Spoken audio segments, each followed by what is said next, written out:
پوری دنیا کا سب سے بڑا فتنہ ہے جو حضور نے فرمایا. اب اندازہ کیجیے آپ، رسول کریم صلی اللہ تعالی علیہ وسلم جس کے فتنے سے پناہ مانگتے ہو وہ فتنہ کتنا بڑا ہوگا. نبی آخر الزمان صلی اللہ علیہ وسلم خود دعا کرتے تھے، اے اللہ مجھے دجال کے فتنے سے بچا. وہ کتنا بڑا فتنہ ہوگا. اس لیے ہم لوگوں کو ہلکے میں نہیں لینا ہے اس کو. اچھا، میں جو بات کہہ رہا تھا، ہم جتنا اس کے فتنے سے ڈرتے ہیں، دنیا میں ایک قوم ایسی ہے جو اس کا شدت سے انتظار کر رہے ہیں.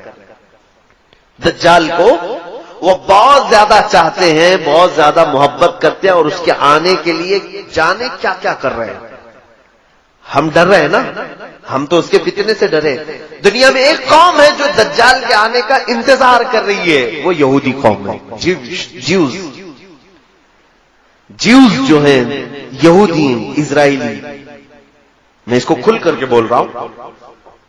ایک بات مجھے معلوم ہے، میرے استاد مصر میں انہوں نے بتایا بھی تھا کہ یہودی اس وقت دنیا میں اتنے منصوبے بناتے ہیں اور ان کے خلاف جو بولتا ہے اس کو یا تو مار ڈالتے ہیں یا اس کے خلاف ایسی سازشیں رچتے ہیں کہ وہ بند ہو جائے، قید ہو جائے، یا تو پھر اسے خرید لیتے ہیں. یہ تو میں تقریباً 10 سال سے بول رہا ہوں. مجھے اس بات کا خوف نہیں ہے. جس وقت تک اللہ نے زبان رکھی ہے، میں امت محمدیہ کو حضور کی امانت سپرد کر کے رہوں گا. جب اللہ کو منظور ہو وہ میری زبان بند کرا دے، اور رب تبارک و تعالیٰ کے چاہے بغیر کچھ نہیں ہوتا. اس بات کو سن کر کے چلے. اگر کسی کو سننے میں اور محفل میں بیٹھنے سے ڈر لگتا ہے کہ یہ کوئی ہارر ٹاپک ہے تو خدا حافظ کہہ سکتے ہیں، اپنے بستر پہ جا بھی سکتے ہیں. میری طرف سے کوئی زور زبردستی نہیں ہے بیٹھنے کی.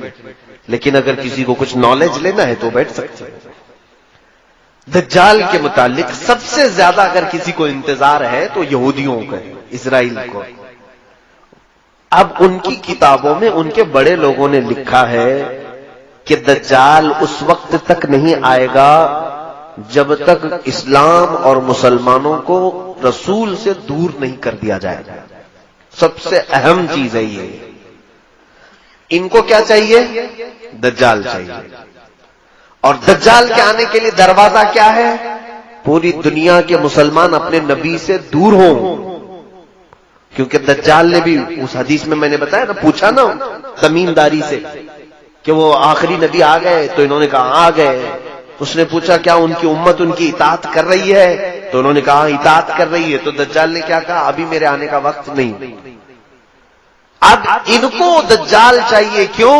یہ کہتے ہیں ہمارا وہ مسیحا ہے.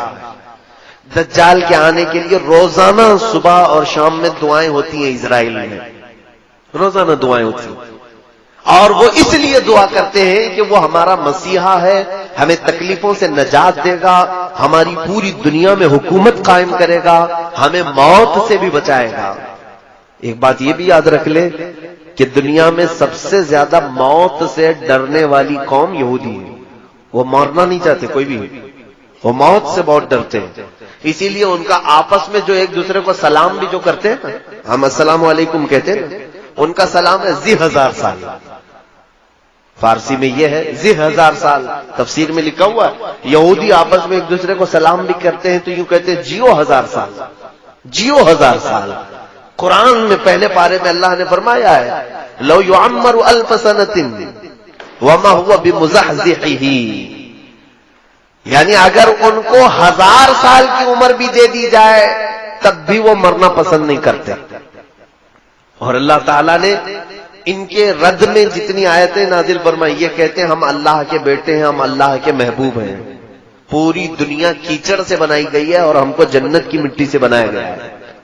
پوری دنیا کو جانوروں کے پخانے سے زیادہ گندی چیز سے بنایا گیا ہے، اور ہم شعب اللہ المختار ہیں، اللہ کی پسندیدہ قوم ہے. کون کہتا ہے؟ یہود، جیوز. یہ ایک مٹھی بھر قوم ہے. انہوں نے جو عقیدے بنا رکھے ہیں وہ یہ ہے کہ دنیا کی سب سے افضل ترین قوم ہم ہیں، ہمارا ہی حق ہے دنیا میں، ہر چیز پر ہمارا قابو ہونا چاہیے، اقتدار ہمارا ہونا چاہیے. یہ قوم ایسی ہے، یہ پوری دنیا میں کہتے تھے وقالت الیہود نحن ابناء اللہ واحباؤہ. قرآن میں اللہ نے فرمایا، یہ کہتے ہیں ہم اللہ کے بیٹے ہیں، ہم اللہ کے محبوب لوگ ہیں، سب سے زیادہ پیارے ہیں. تو اللہ نے ان کے رد میں آیت نازل فرمائی، جانتے ہیں اے محبوب ان کو کہہ دو، جو محبوب ہوتا ہے وہ محب سے ملنا چاہتا ہے کہ نہیں چاہتا؟ ملنا چاہتا ہے کہ نہیں؟ یہ کہہ رہے ہم اللہ کے محبوب ہیں، تو ان سے کہہ دے ذرا موت کی تمنا کریں تاکہ تمہارے محبوب سے مل لو. اور اللہ فرماتا وَلَن يَتَمَنَّوْهُ أَبَدًا، ہرگز یہ تمنا بھی نہیں کریں گے مرنے کی. جھوٹ بولتے ہیں. اللہ کے تم محبوب ہو تو پھر مرنے کی تمنا کیوں نہیں کرتے؟ جو محبوب ہوتا ہے وہ چاہتا ہے کب میں دنیا سے جاؤں میرے مولا سے ملاقات کروں. تو یہاں پر یہ قوم ایسی ہے جو مرنا نہیں چاہتی. جو امپورٹنٹ بات ہے وہ میں آپ کو بتا دوں، بہت زیادہ مسئلہ پھیلانے سے کوئی مطلب نہیں ہوگا.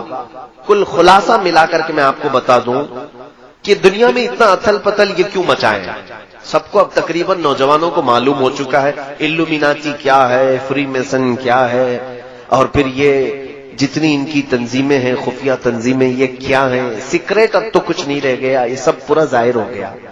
1 آئی، یہ ایک آنکھ کی علامت کیا ہے، ٹرائنگل کیا ہے، 66 کیا ہے، یہ سب یہودیوں نے بنائی ہوئی علامتیں. میں بہت سرسری انداز میں جا رہا ہوں کیونکہ پڑھا لکھا طبقہ بیٹھا ہوا ہے، اور اگر نہیں معلوم ہے تو میرے ان اشاروں پر آپ انٹرنیٹ میں سرچ کرو اور معلوم کرو کہ یہ چیزیں کیا ہیں. یہودیوں کی خفیہ تعلیمات ہیں. لیکن آپ یہ ہم سے پوچھیں گے آخر یہ کیوں ایسا کر رہے ہیں، ان کو کیا فرق پڑتا ہے، ہمارے پیچھے کیوں پڑے، پوری دنیا میں یہ نظام کیوں چینج کرنا چاہتے ہیں، کیوں پوری دنیا کو رد و بدل کرنا چاہتے ہیں. ایک ہی ان کا مقصد ہے، کیا ہے جانتے ہیں؟ یہ مرنا نہیں چاہتے، موت ان کو پسند نہیں ہے، اور یہ ہمیشہ جینا چاہتے ہیں. دنیا کی ہر چیز پر کنٹرول کر لیا لیکن موت پر کنٹرول نہیں ہو پا رہا. اب موت کس کے ہاتھ میں ہے؟ کس کے ہاتھ میں؟ اللہ رب العزت. ان کو بھی معلوم ہے، ان کو بھی معلوم ہے موت اللہ کی طرف سے آ رہی ہے. تو کیوں نہ ہم ڈائریکٹ اس اللہ کو ہی ختم کر دیں. معاذ اللہ رب العالمین. یہ پلاننگ ہے، اور یہ میں کہہ نہیں رہا ہوں، آلریڈی یہ پہلے ہو چکا ہے. ایک ڈاکٹر ہیں، میں نام ذکر نہیں کر رہا ہوں، وہ عیسائیوں کے ایک بڑے ماہر محقق ہیں. انہوں نے بھی اس چیز کی تحقیق میں لکھا ہے کہ پہلے کے دور میں نمرود کی جب حکومت تھی تب بھی یہ یہودی تھے. تو ان لوگوں نے کیا کیا تھا، نمرود جو بادشاہ ہے اس نے ایک بہت بڑا محل بنایا تھا. نمرود بھی بہت لمبی عمر تک جیا، بہت بڑی طاقت تھی، وہ خدا کہلاتا تھا اپنے آپ کو، لوگوں سے سجدے کرواتا تھا. لیکن اب اس کو بھی ایک ہی ٹینشن تھا، کیا؟ موت کا. مر جاؤں تو سارا خدا ختم، سڑ گیا. اس کو بھی موت نہیں چاہیے تھی. اس نے کیا سوچا، پوری دنیا پر میرا